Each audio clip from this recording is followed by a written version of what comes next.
நேத்து நைட்டு நம்ம திருச்சிலேருந்து ஒரு 1 ஹவர் ட்ராவல் பண்ணி முசிறின்னு ஒரு ஊருக்கு வந்து நைட்டு ஸ்டே பண்ணியாச்சு. ஸோ அந்த வீடியோ பார்க்காதவங்க கீழே டேக் பண்ண மறக்காம செக் பண்ணி பாருங்க. மார்னிங் எழுந்துச்சு ஃபேமிலியோட ஃபங்க்ஷன் கிளம்பியாச்சு. ஸோ யாருக்கு ஃபங்க்ஷன்னா என் ஹஸ்பண்டோட சித்தி பையனுக்கு வந்து என்கேஜ்மெண்ட் ஃபங்க்ஷன்.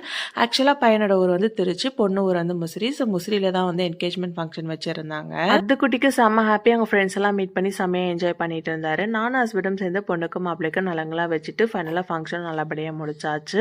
ஸோ ஃபேமிலி மெம்பர்ஸ்லாம் சேர்ந்து பொண்ணுக்கும் மாப்பிள்ளைக்கும் கேக்லாம் வந்து கட் பண்ணியிருந்தாங்க. ஸோ அன்னைக்கு வந்து ஃபேமிலி ரிலேட்டிவ்ஸ் எல்லாருமே மீட் பண்ணி அன்னைக்கு ஒரு டே வந்து ஒரு ஹாப்பியான டேவாக போச்சு.